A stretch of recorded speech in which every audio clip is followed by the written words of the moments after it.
부승찬 전 국방부 대변인 모셨습니다. 안녕하세요. 안녕하십니까, 부승찬입니다. 반갑습니다. 후보로 뛰니까 어때요? 쉽지 않죠. 예. 쉽지 않아요? 네. 예, 쉽지 않고 그다음에 늘 긴장하고 네. 조금만 실수하더라도 우리 국민들과 당원들이 이제 질책이 이어지고 네. 그러다 보니까 힘들지만 그래도 민주당의 승리를 위해서 특히나 용인은 상당히 중요한 지역이잖아요. 네. 국민의힘도 그렇고 개혁신당도 그렇고 반도체 벨트이기 때문에, 그리고 이제 용인 4개 지역구가 있는데 병 지역이 항상 위태위태한 지역입니다. 병 네. 지역이 제가 출마한 이제 병 지역이 상당히 위태위태한 지역이고 21대 총선에서 약 5천여 표 차이로 한 번 이겨보고요. 그동안 이제 보수의 터밭 심장이라는 곳이기 때문에 항상 열심히 그리고 힘을 다해. 근데 그 지역구가 예. 뭔가 굉장히 재밌는 지역구예요. 예. 표창원 선배, 이탄희 의원, 예. 부승찬 대변인. 아니, 저는 그쪽은 아니고요. 그쪽 아닙니까? 예, 그쪽은 이제 이현주. 그렇구나. 이현주 그럼 그쪽이 재밌는 걸로 할게요. 죄송합니다. 재밌는 이유가 민주당이 항상 져왔기 때문에. 네. 그리고 그러다 보니까 이제 대선 지선까지 다 졌거든요. 그러다 보니까 부승찬으로 이제 바뀌면 재밌지 않을까. 예. 그리고 또 재밌는 이유 하나가, 거기는 이제 윤석열 대통령의 절친이 또 단수 공천을 받은 데라 예. 상당히 싸움각이 되는 네. 그런 지역이죠. 또 군 출신이고 국방부 출신이고 하다 보니까 특히나 저는 공격자의 입장에서 윤석열을 심판하는 공격자의 입장이고요. 그쪽은 이제 윤석열을 보호하는 방어자의 입장이기 때문에 상당히 재밌는 본선이 되지 않을까 싶습니다. 네. 혹시나 떨어지시면 여기 다시 출연하시면 안 됩니다. 네. 네. 반드시. 국회의원 되어가지고 출연 안 받는 상태로 출연 계속해 주실 것을 부탁을 드리겠습니다. 알겠습니다. 자, 본격적인 이야기 나눠보겠습니다. 이종섭 대사 관련해가지고 대통령실 이야기하고 공수처 이야기가 서로 달라요. 예. 공수처가 허락했다라고 대통령실에서 이야기했는데 네. 제가 아는 바도 그렇고 공수처가 허락할 권한이 없는 걸로 알고 있는데요. 네. 이 공방 어떻게 보세요? 출국 금지 해제에 대해서는 이제 법무부의 절대적인 권한이죠. 이 해제위원회를 열어서 결정하는 사안이기 때문에 대통령실이 참 궁색한 변명을 내놓지 않았나 하는 생각이 들고요. 공수처도 발언을 했지 않습니까? 네. 여기에 대해서 권한이 없다라는 발언을 했기 때문에 글쎄요, 대통령실이 왜 그러는지 모르겠다라는 말씀을 드리겠습니다. 네. 그 대통령실에서는 공수처가 소환도 안 했는데 네. 제외 공간에 이제 기관장 대사죠. 네. 대사가 국내에서 계속 그 수사를 기다리고 있어야 된다는 건 말이 안 된다. 이런 이야기를 했거든요. 예.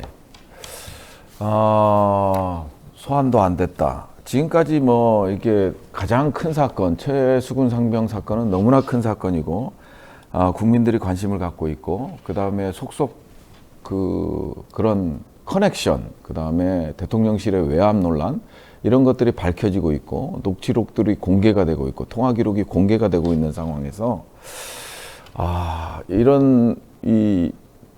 그래도 외교에 있어서 정말 중요한 게, 각국에 있어서 중요한 게 이제 대사의 역할이잖아요. 그렇죠. 그런 대사를 이제 공수처가 소환 안 하기 때문에 내보낸다. 이건 말이 안 되는 게, 그 말이 안 되는 거를 호주의 공영방송인 ABC 방송 하고, 그 다음에 SBS, 우리 방송이 아니라 호주의 이제 두 번째 공영방송인 SBS에서도 자세히 다룬 문제거든요. 이게 완전히 국제적 망신이고 외교적 결례를 지금 하고 있는 사안이라고 저는 판단하고 있습니다. 우리 보통 이제 대사 이렇게 이야기하는 정권 대사거든요, 이게. 네, 맞습니다. 대통령을 대신해서 가는 거기 그럼요. 때문에 모든 이제 권한을 가지는데 네.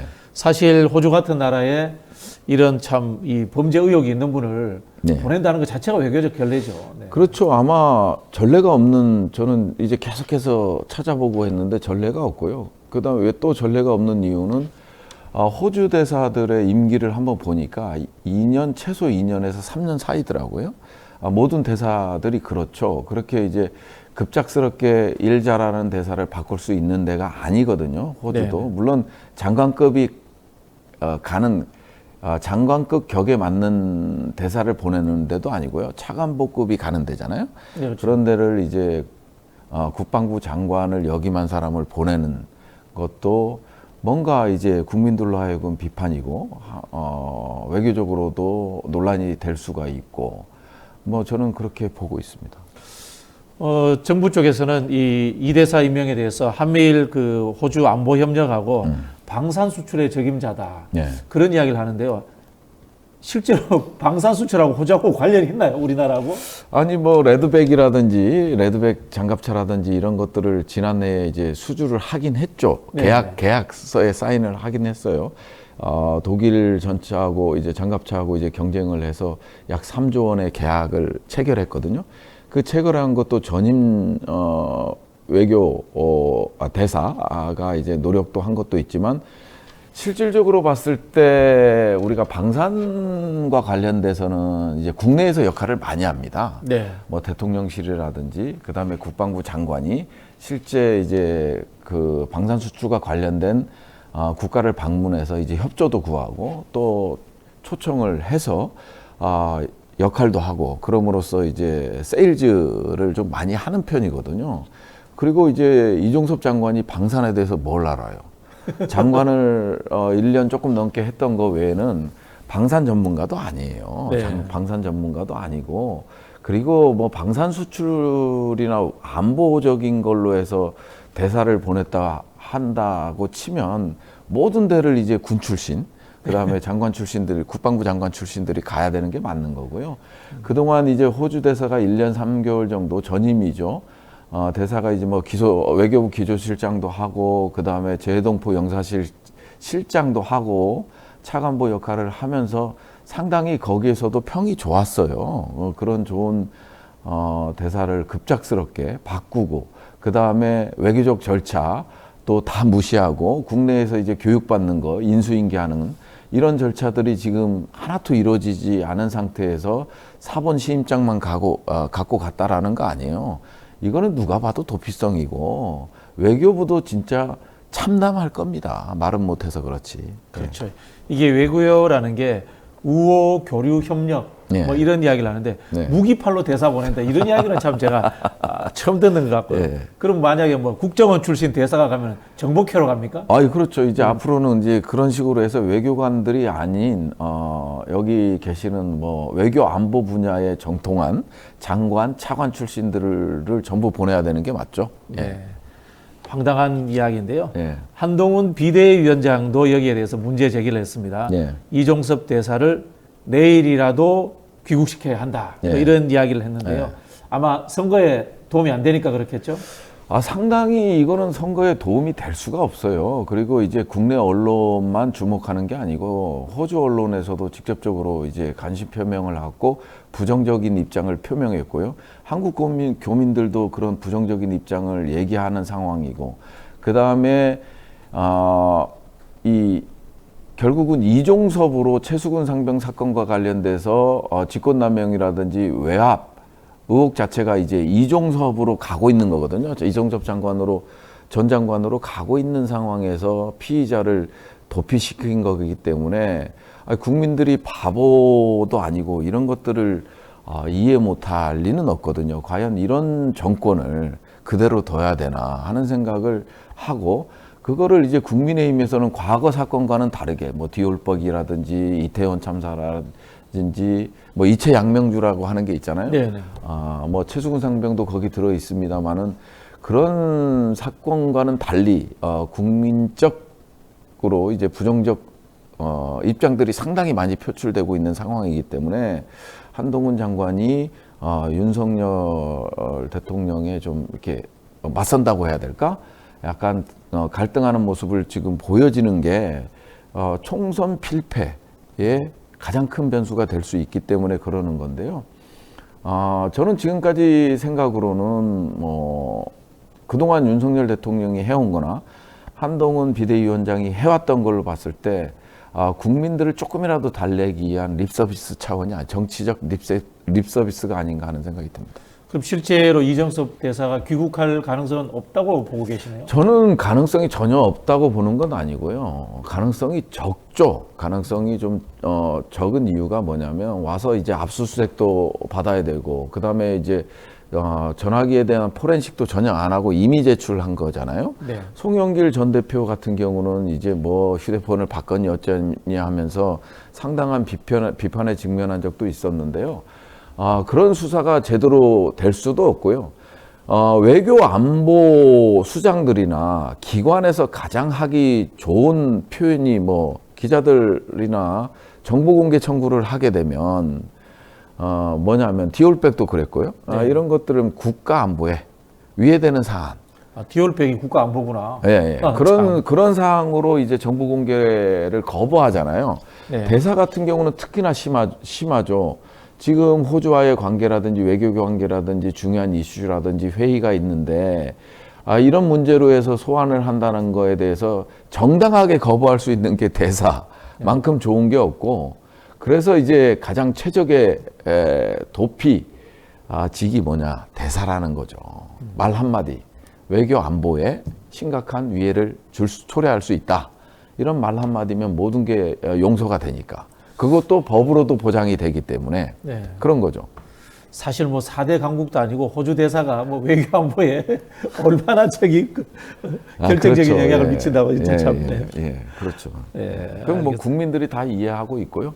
외교 안보를 전공하는 뭐 전문가, 학자들, 그 다음에 외교 정책에 직접적으로 관여하는 정책 결정자들이나 집행자들도 호주의 격을 낮추는 게 아니라 우리가 이제 중점적으로 외교를 관리해야 될 때 이런 데와 비교했을 때 호주가 그동안 해왔던 대사들을 보면 거의 이제 뭐 실장 맞추고 차관복급이 같거든요. 그렇죠. 예, 그리고 이제 거기를 맞추고 대사를 맞추고 퇴임하는 데를 갔고요. 이제 정년을 앞두고 있다거라는 핑계도 됐어요. 대통령실에서.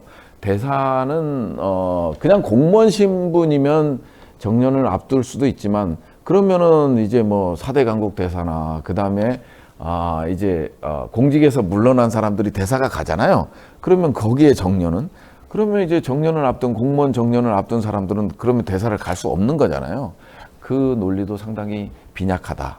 이런 말씀을 드립니다. 그렇죠. 사실 호주가 미국의 그 동아시아 태평양 전략을 그대로 수용하는 국가이기 때문에 예, 그렇죠. 그렇게 뭐 자율성이 있지 않아요. 예, 그런 말씀 드리고 싶고 예. 이게 이제 외교부 분야에서 하나 말씀드리고 싶은 게 우리나라가 굉장히 많이 이제 그 행정 관료 체계가 발전했는데 아직도 후진적으로 남아 있는 게 직업 외교관 제도예요. 예. 사실 외교라는 것이 정치의 가장 고도의 기술인데 지금 표현하자면 공무원들이 가잖아요. 예. 사실 좀 문제거든. 네, 맞습니다. 다른 나라에 비해서는 특히나 문제죠. 네.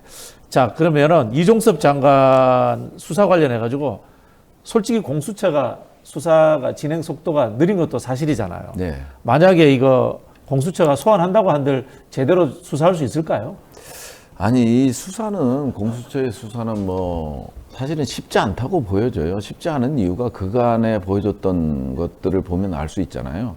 상당히 뒷북을 치고 늦게 이루어지고 그나마 국민들이 의지하는 데가 공수처밖에 없거든요. 사법부도 그렇고 그다음에 이제 뭐 사법기관 같은 경우들 공수처를 제외한 사법기관 자체가 뭐 다 그런 건 아닙니다만은 권력의 입맛에 맞춰서 판결도 내려지고 있고 압수수색도 이루어지고 있고 그다음에 뭐 김혜경 여사 법화 논란도 보면 이제 김건희하고는 너무 다른 행태를 보이고 있고 이런 것들을 전반적으로 봤을 때 공수처가 현직 대사를 과연 조사를 하게 된다면 저는 기껏 해봐야 서면조사, 천공이 했던 서면조사 정도 뭐 그 정도 외에는 뭐 답이 안 보이는 것 같고요.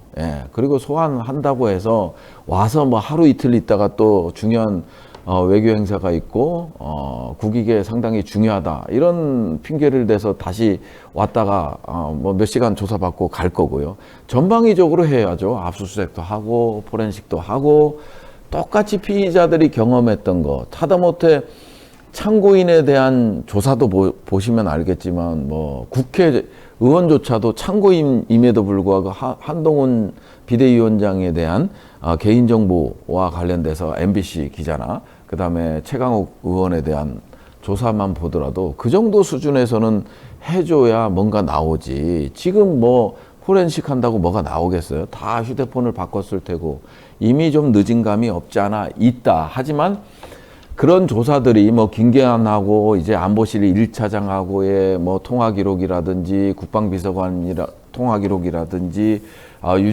유재은 법무관리관의 역할이라든지 당시 지금 천안갑에서 나오는 신범철 국방장관이 했던 거라든지 이런 것들이 조금 이루어지는 게 있거든요. 하지만 지금 이종섭 장관하고 같이 공수처 조사가 이루어져야 되는 게 뭐냐면 지금 경북에서 단수 추천을 받은 국가안보실 2차장, 네. 임종득 2차장에 대한 조사도 지금 전혀 이루어지지 않고 있는 상황이잖아요. 그렇죠. 이분도 용의선상에 있는 분을 공천을 줘서 내보냈어요. 아니 이번에 보면 최수근 사건 외압 의혹과 관련돼서 가장 핵심적인 역할을 했던 사람이고, 그 다음에 이제 안보실장, 그 다음에 이제 신범철 국방부 차관, 안보실과 소통했던, 대통령실과 소통했던 신범철 지금 천안갑에서 나가는 국방부 차관, 이런 사람들에 대한 조사가 전방위적으로 안 이루어진 상태에서 이종섭 장관을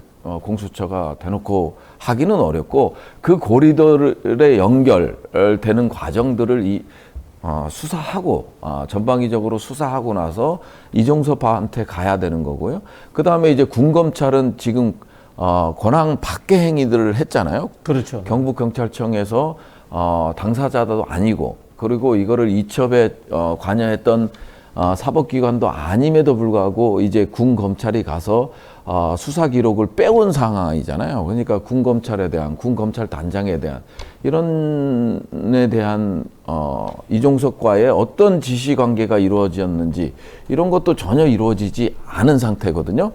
일정 부분 언론에 보면 퍼즐이 좀 맞춰가는 것 같지만 실질적으로 핵심적, 이종섭을 중심으로 한 그 핵심 라인들에 대한 조사가 안 이루어졌고, 그 다음에 이종섭과 대통령실, 뭐 통화 기록이 일반 기록 하나가 나온 거, 그거 하나밖에 없는데 그런 조사들이 전혀 이루어지지 않은 상태에서 무작정 불러봐야 조사할 게 없어요. 그러다 보니까 와도 뭐 몇 시간 하고 또 출국하는 그런 모양새밖에 보이지 않는 것이기 때문에 그런 핵심 관계자들에 대한 조사들이 철저하게 선행되는 게 정말 중요하다. 지금 말씀 들어보면은 이제 군 검찰이라든가 그리고 이 공수처, 예. 그리고 사실 또 일반 또 경찰에서도 이게 수사를 하게 되는데, 그렇죠. 이게 막 혼재돼가지고 막 뒤섞여 있단 말이에요. 이 과정이 자기 기관의 권한을 넘어서면은 이게 흔히 하는 말로 이제 국기문란이 될 수 있는 거지 않습니까? 그리고 좀 더 이제 우리가 이제 상상컨대 만약에 이 장관의 이 수사 외압의 주체가 장관보다 높은 사람, 대통령이었다. 이렇다면 이게 국기문란 사건이 되는 거죠. 그렇죠. 탄핵 사유에 해당되는 거고요. 저는 이제 국방부에 근무를 했고, 이해람 중사 사건이나 부실급식 사건이나 각종 사건 사고를 보면서 느낀 거는 뭐냐면 국방부는 상당히 경직돼 있어요. 경직돼 있다 보니까 중요한 이슈에 대해서, 그리고 이제 이종섭 장관이 30날 결재하고 31일 날 그 이첩 보류 지시가 이루어지는 거 아니에요? 전화 한 통, 그 다음에 안보수석 비서관 회의를 통해서 그 이후에 뭐 언론이나 박정은 수사단장의 진술서에 나와 있는 내용이지만 대통령실에서 대통령이 경로를 하고 전화를 하고 나서 이게 바뀌는 게 이루어지는 거거든요. 그러다 보니까 뭐랄까, 실질적으로 봤을 땐 이런 지금 관계들 속에서 뭔가 이루어지는 상황에서 지금 공수처, 그다음에 경찰청, 뭐 다양하게 지금 수사가 이루어지고 있지만은 공수처를 제외하고는 실질적으로 직접 나서서 검찰이라든지 경찰청이라든지 군검찰이라든지 조사본부라든지, 박정훈 수사단장 같은 경우는 또 뭐 군검찰을 조사본부에다가 또 고소하는 그런 언론 기사도 나왔던데요. 허위 사실에 대해서 이거 조사가 나왔는데, 여기는 제가 조사를 받아봐서 아는데요, 권력의 진짜 순수한 양입니다. 전혀 여기서는 뭐 어떤 거를 밝히고 이런 것들이 이루어지지 않고요. 유일하게 할 수 있는 게 공수처고요. 공수처도 이제 지금 공수처장이 지금 공백 기간이 꽤 길었잖아요. 한 2달 정도 된 걸로 알고 있는데 거기서도 실질적으로 뭐 가능성을 기대하기는 어렵고 결국은 특검으로 가야. 특검으로 가야 되나? 예, 가지 않고는 이런 커넥션들, 그 다음에 대통령실의 외압, 이런 것들을 밝히기 어렵고 아까 서두에 말씀드렸습니다마는 국방부가 경직돼 있기 때문에 그 이해람 중사나 이런 사건에 있어서 안보실에서 어떤 오다가 뭐 좋은 말로 협의가 되지 않고는 움직이지 않는다. 국방부 자체적으로 이거를 잊혀 보류해라. 이건 구조적으로 불가능해요. 그래서 저는 상당히 합리적인 의심을 하는 게 이건 대통령실이 개입을 했을 가능성이 상당히 높아요. 그렇지 않고는 군의 수장이 본인이 결재한 거를 바꾼다. 이건 있을 수 있는 일이 아닙니다. 그렇죠. 이 군이라는 데가 공직 사회 중에서도 가장 경직된 것 아닙니까? 이 그렇죠. 경직이라는 단어가 사실은 업무 영역을 넘어서는 일을 웬만해서는 하지 않는 조직이다. 한 번도 그런 전례가 없어요. 그렇죠. 그런 전례가 없는데 왜 넘어섰느냐? 외부에서 어떤 영향이 없으면은 넘어서지 않는다라는 이제 우리가 이제 짐작을 하게 되는 상황이죠. 강력한 오다가 내려온 거죠. 강력한 외부의 힘이 작동했을 것이다. 예, 그렇게 추정하고 있습니다. 네, 그렇게 예측하는 거죠. 예. 자, 결국 이 일은요, 국회에서 풀어야 되는데요. 특검도 만약에 국회에 들어간다. 그럼 이거 이제 주도해서 한번 특검이라든가 한번 제대로 밀어붙일 생각 있으세요?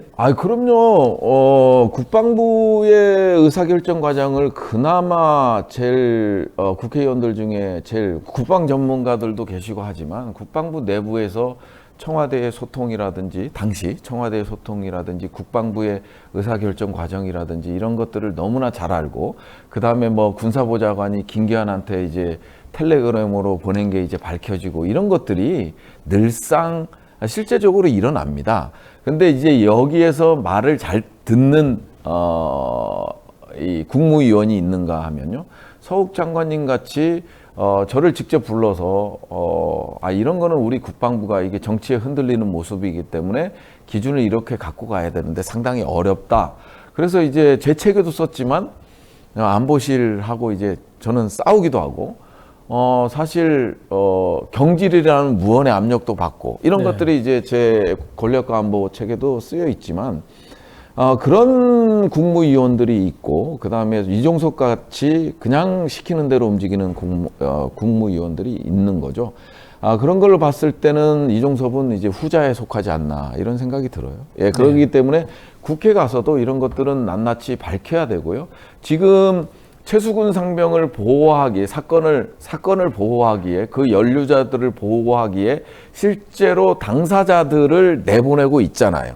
그래서 뭐 임종득이라든지 신범철이라든지 단수 추천까지 주면서 가서 최수근 사건 특검이라든지 이런 것들을 막아라라는 오더를 가지고 이제 약간 공천이라는 은혜를 베풀어 주는 거잖아요.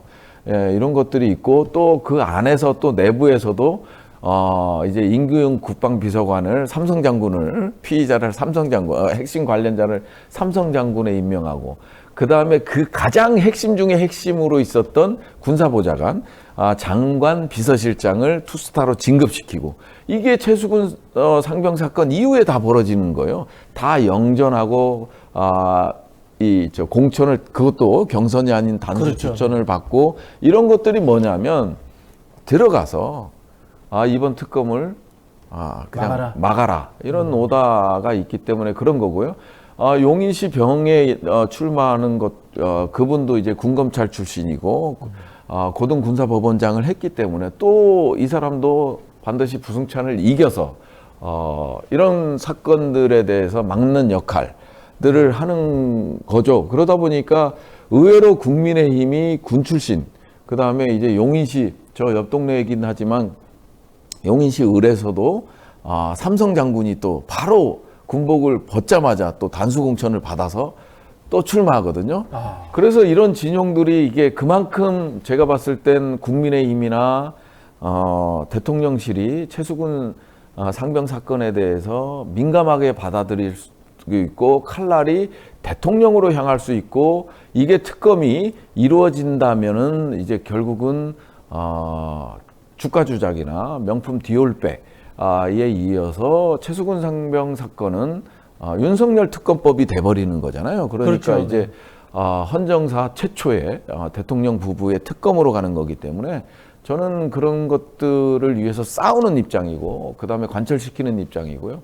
상대방들은 이제 방어하는 입장이기 때문에 그런 게 있는 거죠. 제가 정리하면 이런 것 같아요. 예. 군 출신들이 민주당과 국민의힘 양쪽에서 공천을 했는데 민주당에서는 진실을 밝히기 위한 군 출신들을 공천을 했고 국민의힘에서는 진실을 어둠 속에 계속 감추기 위해서 그렇죠. 공천을 했다. 그렇게 쉽게 표현을 했어야 되는데 제가 좀 길었습니다. 이 밝은 새벽과 어둠의 대결이네.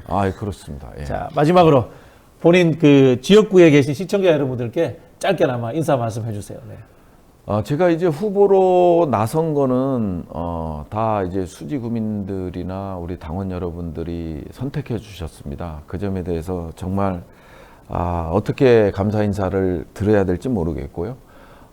그리고 이제 저를 선택해 주신 구민들의 요구가 뭔지 잘 알고 있습니다. 우선 이제 윤석열 정권 2년도 힘들었지만 이제 앞으로 남은 3년 너무 힘들 거라고 예상하기 때문에 싸울 수 있는 후보를 선택해 주셨다고 생각을 합니다. 그렇기 때문에 중앙에서 아까 말씀드린 대로 제 몸이 아니듯이 목숨 바쳐서 가열차게 싸워서 국민의 행복을 찾아드리겠다라는 말씀을 드리고요. 그리고 지역 구민들이 이제 피해 보는 게 많습니다. 신분 당선 요금이나부터 시작해서 곳곳에 수지구민들이 피해를 보는 게 많기 때문에 또 그 점에 있어서는 여야가 아닙니다. 과연 에너지 넘치는 후보로서 품격 있는 수지라는 도시에 걸맞게 상당히 수지 발전을 품격 있게 내 나가겠다 이런 말씀을 드리겠습니다. 그래서 4월 10일 총선은 윤석열 정권 심판이자 수지의 기분 좋은 변화를 이끄는 날이 될 것입니다. 그래서 부승찬 후보를 많이 지지해주고 응원해달라는 부탁의 말씀을 아울러 드립니다. 감사합니다. 네, 우리 부승찬 후보가 반드시 승리해서 돌아올 것을 우리 시청자 여러분의 명령으로 제가 전달하겠습니다. 감사합니다. 네. 감사합니다.